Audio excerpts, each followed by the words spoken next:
से और बड़ी जानकारी बता दें कि नीट पेपर लीक केस में सीबीआई एक्शन देखने को मिला है। बड़ी जानकारी निकलकर सामने आ रही है कि नीट पेपर लीक केस में सीबीआई एक्शन, आरोपी मनीषा की 6 दिनों की कस्टडी मांग और राउज एवेन्यू कोर्ट पहुंची सीबीआई और नीट केस से आरोपी से होगी पूछताछ। नीट केस में ये आरोपी से लगातार पूछताछ होगी और ऐसे में नीट पेपर लीक मामले की जांच में सीबीआई ने कार्रवाई तेज कर दी है और एजेंसी ने राउज एवेन्यू कोर्ट में आरोपी मनीषा को 6 दिनों की कस्टडी की मांग की है। सीबीआई का कहना है कि मामले से जुड़ी कई अहम पहलुओं की जांच के लिए आरोपी से विस्तृत पूछताछ जारी है और उससे जरूरी है पूछताछ करना। जांच एजेंसियों ने कोर्ट को बताया कि पेपर लीक नेटवर्क और अन्य आरोपियों की भूमिका और पैसे की लेन देन को लेकर कई जानकारियां जुटानी हैं। सीबीआई का दावा है कि आरोपी से लगातार पूछताछ की जा रही है और ऐसे में जिसका पूरा रैकेट तक पहुंचने में मदद मिलेगी। नीट पेपर लीक मामला सामने आने के बाद से देश भर के छात्रों और अभिभावकों के बीच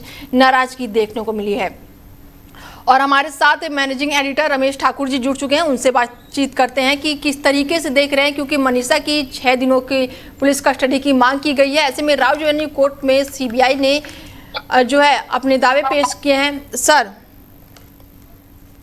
अनीता, देखिएगा, अच्छी बात है कि नीट को लेके खलबली तेज हुई है और जांच प्रक्रिया जो अब तक बहुत धीमी चल रही थी वो भी तेज हम लोगों को देखने को मिल रही है। मुझे लगता है ये नजीर बननी चाहिए, इतनी तेज इस पे जांच होनी चाहिए और दोषियों के ऊपर बहुत कठिन से कठिन इनके ऊपर कार्रवाई की जानी चाहिए। ना सिर्फ कार्रवाई की जानी चाहिए बल्कि हर्जाना ही दिया जाना चाहिए और जब तक ये चीजें नहीं होंगी, इस तरह का प्रावधान नहीं बनेगा हर्जाने का, कठिन सजा का, तब तक मुझे लगता है कि ये चीजें सुधरने वाली नहीं है। और अभी नीट से संबंधित एक और दुखद खबर ये आ रही है कि कर्नाटका में एक प्रिपरेशन करने वाली बच्ची ने भी अभी आत्महत्या कर ली है। बिल्कुल। तो कुल मिला के पूरे अगर देश की बात करें तो दर्जनों बच्चे ऐसे हैं जो नीट की जो परीक्षा दे चुके थे, जिनकी मेहनत बेकार गई है और अब उसके बाद में जब कहते हैं कि ये परीक्षा जब हो गई है दोबारा से आपको करो और अगली डेट आपको मिल गई है, तो मनोबल टूट जाता है बच्चों का। फिर जब बच्चों का मनोबल टूट जाता है तो फिर वो क्या करते हैं, गलत रास्ता अपनाते हैं, आत्महत्या जैसे, तो वो करते हुए दिखाई दे रहे हैं। लेकिन सबसे बड़ी बात यहाँ पे है, यहाँ हुकूमत को आगे आके बड़ा दिल दिखा के इसमें चाहे सफेद पोश हो या ब्यूरोक्रेट से जुड़े हुए लोग हों या फिर एनटीए से ही जुड़े लोग, जो भी सामने आए उनके ऊपर कठिन से कठिन कार्रवाई करनी चाहिए। बिल्कुल। ऐसे में सर सुप्रीम कोर्ट ने टिप्पणी की है कि दुर्भाग्यपूर्ण है अब तक सबक नहीं लिया।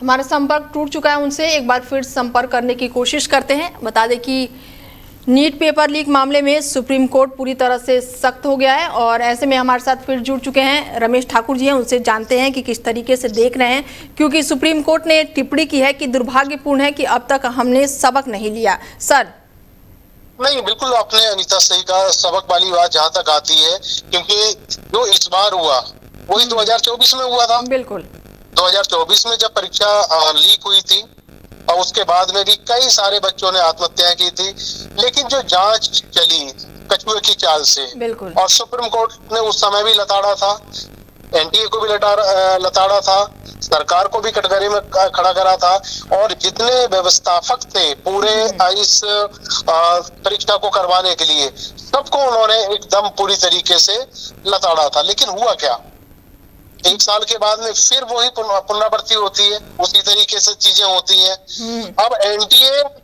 के अभी कुछ दिन पहले उनकी एक समिति में उनको पेश करवाया गया था, जो चेयरमैन है जोशी साहब, तो उन्होंने कह दिया कि जब तक सीबीआई नहीं कहेगी हम लोग इस परीक्षा को लीक नहीं मानेंगे, रद्द नहीं मानेंगे। अरे भाई, जब सब चीजें सामने हैं, पेपर सामने आ गए हैं और जितने क्वेश्चन आंसर जो आप लोगों ने परीक्षा में डाले थे वो तो पहले लीक हो गए थे, फिर आप क्यों नहीं मानते हो कि भाई ये लीक हो गई है? तो इसमें मुझे लगता है पूरी व्यवस्था को, पूरी तंत्र को इसमें रिफॉर्म करने की जरूरत है और जिस तरीके से सीबीआई जांच कर रही है और इसमें और तेजी लाने की जरूरत है। और जो इसमें फंसे हैं और जो आरोपी हैं, जैसे आरोप सिद्ध हो उनके घरों पे जिस तरीके से हम देखते हैं कि कोई जब कुकर्म करता है, रेप की अगर घटना करता है तो उसके घर को बुलडोजर कर दिया जाता है, बुलडोज किया जाता है। तो मुझे लगता है जब तक इस तरीके से कठोर कार्रवाई नहीं की जाएगी तो मुझे लग रहा नजीर पेश सीबीआई नहीं कर पाएगी, क्योंकि अगर हल्की फुल्की जांच हुई और फिर इसमें कुछ नहीं निकल पे आया तो अगले साल जब परीक्षा होगी तब भी हम लोग यही उम्मीद करेंगे फिर लीक हो सकती है परीक्षा। बिल्कुल बिल्कुल।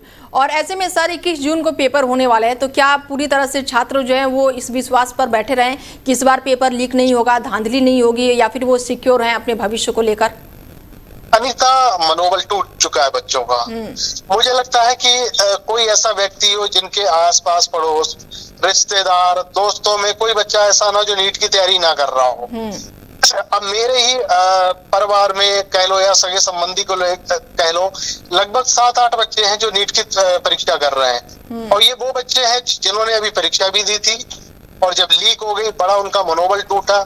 अब वो 21 जून की फिर डेट के लिए फिर वो तैयारियों में जुटे पड़े हैं। तो मैं कल बात भी कर रहा था उनसे, मैंने कहा तैयारी आप अच्छे से करो, जो हुआ उस पर ध्यान मत दो।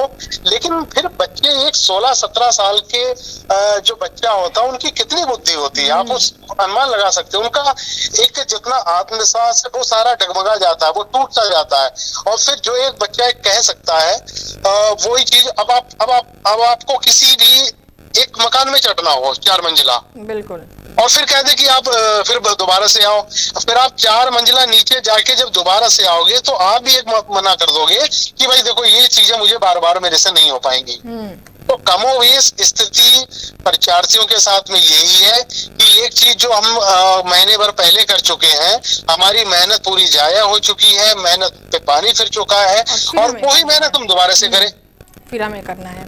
बिल्कुल ठीक है सर, एक सवाल मेरा आपसे और होगा कि 22 लाख छात्र हैं, उनका भविष्य जो है वो अब जून में 21 जून को फिर से वो पेपर देने जाएंगे, तो बच्चों को लेकर क्या कुछ है कि मतलब वो बहुत से बच्चे जो हैं अपनी जान दे चुके हैं, अभी आपने भी बताया, 2-4 खबरें मैंने भी पढ़ी है, तो क्या लग रहा है कि बच्चे इस बार पूरी तरह से सिक्योर हैं और उसी उत्साह के साथ जाएंगे ये लाखों बच्चे?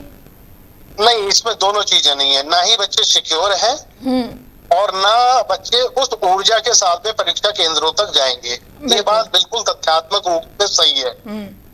एक चीज को बार बार कोई नहीं कर सकता है, जो उत्साह, जो मन, जो उमंग जो एक बार पहले करने की होती है फिर दोबारा से वो व्यक्ति नहीं कर पाता है। बिल्कुल बिल्कुल। अब मैंने पहले भी बताया, इन बच्चों से क्या ही आप उम्मीद कर सकते हो? जो 15, 16, 17 साल का बच्चा है, जब एक चीज वो कर रहा है उसके बाद में वो फिर नहीं, दोबारा से उसका पानी फिर गया उसकी मेहनत पे, फिर वही बात चीज दोबारा से बार बार करने के लिए कहो तो मन भटक जाता है बच्चों का। और रही बात, देखो मूल विषय इस पूरे सब्जेक्ट का यही है, क्या सीबीआई 1 लाख बच्चों को क्या न्याय दे पाएगी? बिल्कुल, ये अपने आप में बड़ा सवाल है सर। और जितने बच्चे इसमें आत्महत्या कर चुके हैं और उसमें 2-1 तो बच्चे ऐसे हैं वो इकलौते हैं अपने माँ बाप के, बिल्कुल, क्या उनकी भरपाई कोई कर पाएगा? कोई नहीं कर पाएगा जी। ठीक है सर, तमाम जानकारी और जुड़ने के लिए बहुत शुक्रिया आपका।